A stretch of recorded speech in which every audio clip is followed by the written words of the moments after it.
It was the year 1990 that Alex and Gina first came to Australia. They had little money.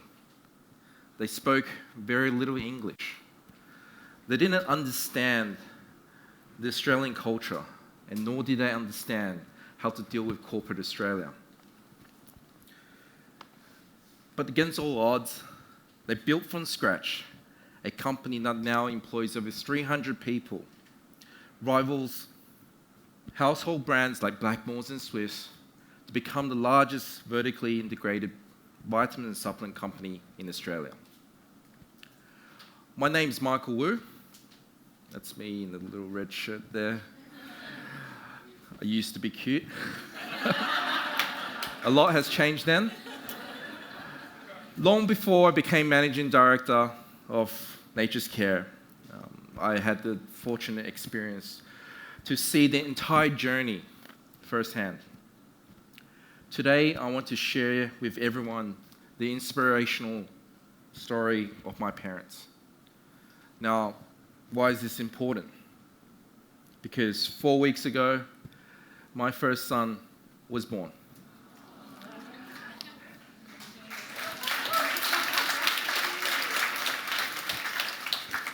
To my wife watching at home, the applause is for you.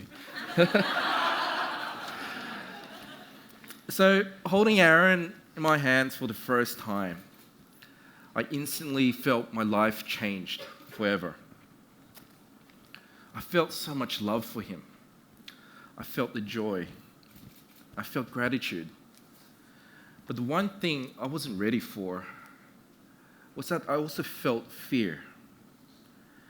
I felt fear for the responsibility of how I was going to raise Aaron into this fast-changing world. Then I thought about my parents, and I thought about my childhood and the lessons they gave me. Of all the things I learned from my parents, there was always four recurring themes. We hear a lot about the new way of doing business, the business models, the forever changing social economy. Now, I think the same thing can be said about raising a child. There's new ways of raising children. There's always new techniques. But today, I want to share with you the old ways of doing business, the ways that my parents lived by, the values in which they built their business on, the values which they taught me and my brother. These are the same values I use today running the business.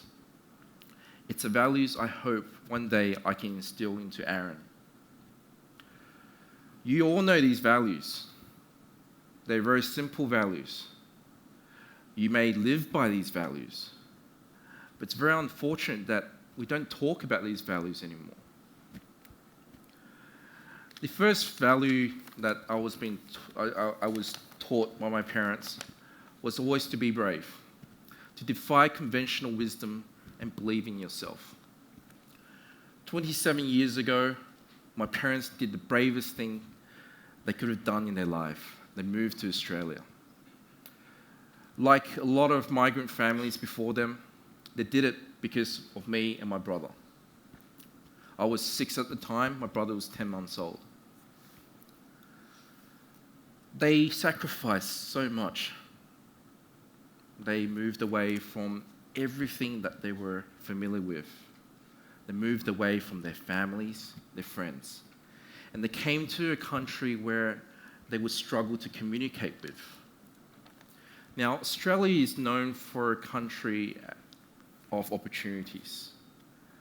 But when they came here, they faced a lot of criticism. There were a lot of critics, a lot of doubters. And Australia is a difficult place to start a business. But what they did, they started a manufacturing company, which I believe was a lot more difficult. There's a lot of the labor force is expensive. There's excessive regulations, and the government provides little support or incentives for the manufacturing industry. Everything was stacked against them. But they defied their critics, they defied those people who doubt them and beat the odds. Every time they faced a challenge, every time they saw a difficulty, whether it be from the family or from a business perspective, could be from the competitor or regulators, they stood tall, they stood firm, and they always believed in themselves. Yes, they've had setbacks. I think everyone does. But they dared to defy the conventional wisdom. They dared to continue to expand the manufacturing capabilities, the capacity, while a manufacturing industry was dying. Now this was the foundation they built to allow the business to grow. It was their bravery, their willingness to challenge that helped the business grow. Now, the second value that my parents instilled in me from a very early age was work ethic.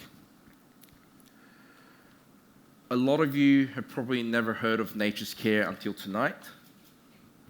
Let me tell you, Nature's Care is an overnight success story that took 27 years in the making. 3 months ago, I had to meet a client in Korea. It was for a 1-hour meeting. It was a very last-minute call. The unusual thing about this trip was I had to travel across 3 countries, was in transit for 50 hours so I could make this meeting on time. My friends were puzzled about my decision to do this. They asked me, why did I do this? It seemed very natural to me at the time because that's what my parents used to do for all of their customers. From a very young age, I would see my mother fly from country to country with her suitcase. She'd fill the suitcase with products and brochures to go to exhibitions, meeting customers after customers. I would see my father drive from Sydney to Brisbane with a couple boxes of products in his car so that he can deliver these products to the customer. More amazingly, he would drive from Sydney to Brisbane and back, a total of 1,600 kilometres, all within 24 hours. Now, I don't know about you, but when I have to fly to Brisbane and back in one day, I already find that tiring. Now, I can't imagine myself being able to drive there and back within 24 hours. But a lot of people, when I told this story to, a lot of people will say, that seems like a waste of opportunity cost. But to my father, that was an opportunity gained. Not only was he able to save the money on freight cost, he was able to deliver the products in person to the customers, to meet them face to face. So in my situation, I could have simply dialed in, make a phone call to the customer, set up a video conference, and it all would have been done. But when you put in those hard yards, especially, I believe, dealing with customers overseas, you let them know immediately how important they are to you. Now, this brings me to the next value, to be compassionate and responsible. As our business has grown, we're often chased by numbers. We're chased with growth, with sales, with market share. We also had as our business grew, we also had a growth in the number of employees. As I mentioned before, we now employ over 300 people, and the majority of these are production workers. Technology has advanced a long way in our industry with a lot of automation. We could have laid off a lot of employees, substitute them with the automation, and increase our bottom line, increase our capacity and efficiency. But what my parents showed me was that you have to stand in the shoes of the people who you employ. You have to see from their perspective. All they want is a stable income, a stable job. So in our company, we always wait. We wait till there's a need for us to increase capacity. And when that occurs, we install these new machineries, new automated machineries. It's a win-win situation. Our employees maintain a stable job. They have good job security. While every time we put these machines in, we increase our capacity. We can increase our efficiency. It's always very important to step in other people's shoes. Walking in other people's shoes has a profound impact in many aspects of business.